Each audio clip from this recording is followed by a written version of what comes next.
Welcome to Modern Church Leader, a short daily show to help you grow your church, be more effective and efficient, and powerful for the kingdom of God.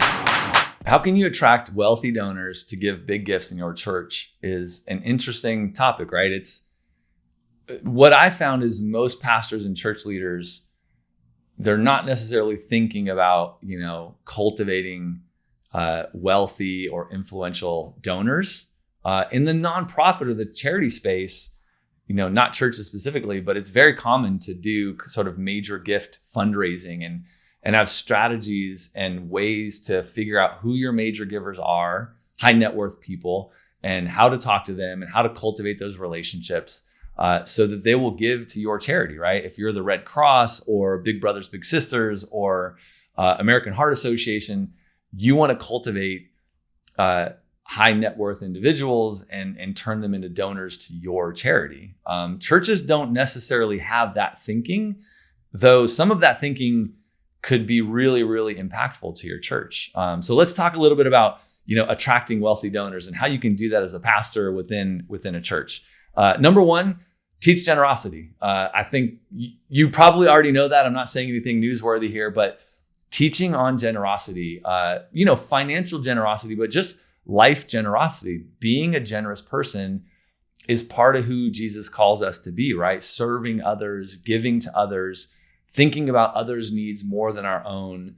All those biblical concepts that should be kind of, deep in our hearts over time as we mature as Christians are things that, whether you're an eighth grader that's giving $5 because they're being taught about financial giving, or you're a CEO at a company, like you want the heart to be moved, right? So teaching generosity is massively important.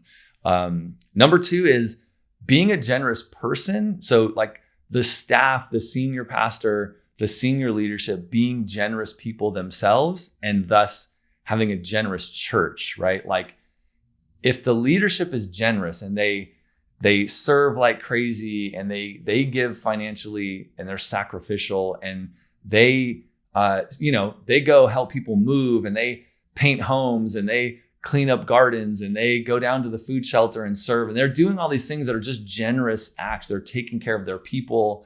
They're involved in their community. They're doing all those kind of things. Like your church is going to reflect how you lead them and the lifestyle that you live, right? So teaching generosity, living generosity as a leadership team will create a church that is generous, right? Therefore, the people, it's going to rub off on them, right? So being generous as a person, being generous as a church, is the second one. And then getting into the attracting wealthy donors, I think there's the kind of week to week, month to month giving that people, will have decided in their own hearts to do.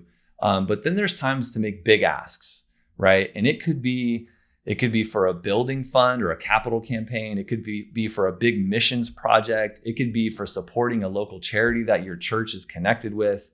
It could be for helping clean up a local school. There could be any number of things that your church is going to do. Building funds, capital campaigns, missions work are a big two that lots of churches do. But making the big ask to your church for this thing, right? Because if you've been teaching giving and generosity and you've been generous and teaching your church to be generous, then you go and make the big ask. The people who have the financial means to give big will most likely feel compelled. They'll feel like, oh, I want to be part of this and I want to contribute to this. And then they might come find you and strike up a conversation afterwards, right? But not being afraid to make the big ask from stage is important.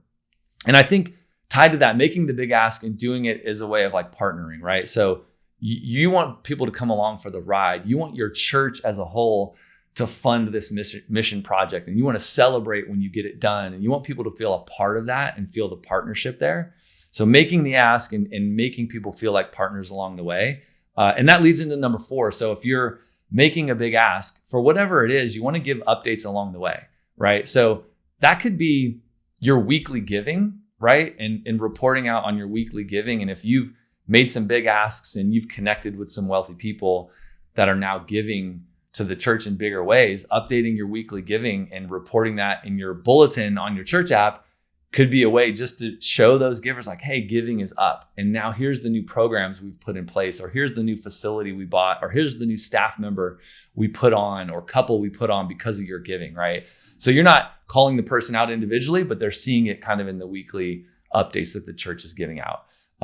So it could be as simple as the weekly giving. It could also get as big as like, look, we funded the building. We were able to, buy this new land, or we were able to build this new building, but you're giving updates all along the way on the progress of the project and what they're giving to. So frequent updates and frequent thank yous is number 5. So saying thank you in a face-to-face, thanks for your big support. Thanks for your big giving. Thanks for upping your weekly giving. Thanks for making a big donation to our building project. Thanks for funding 10 missionaries, right? Like face-to-face saying thank you, or in a personal note where you pull out pen and paper and you write a note and you send it in the mail, or you deliver it to them at church on Sunday, in person, in a note, in an email, in a text message, but saying thank you often and from the heart is really, really important. So that's 5 quick things. And I'll end with just a quick story. There's a church that we work with, who this was, a year or so ago. I just learned out about a great ministry. They actually have a ministry for people that have like president or C-suite titles at their job, right? And the way they think about it is it's just like having the single moms ministry or the military ministry or kids ministry or any other ministry. There's these people that might be executives at their company, and they want to be taken care of. They want to connect with other executives. They want fellowship with people that are in their phase of life and going through the things they're going through. So they created this ministry. They have tons of people that are part of it, and they meet every month and they do what they need to do as a ministry, and they create fellowship and they create times of serving together and all this stuff, connection with the group.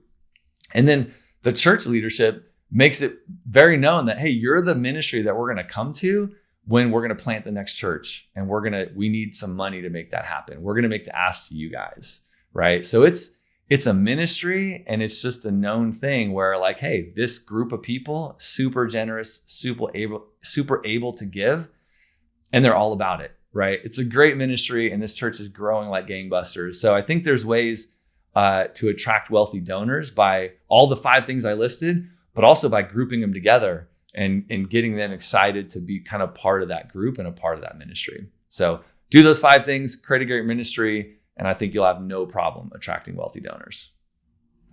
Thanks for listening. Please review Modern Church Leader on Apple Podcasts and visit our website for more resources at tithe.ly, or follow the links in the show notes.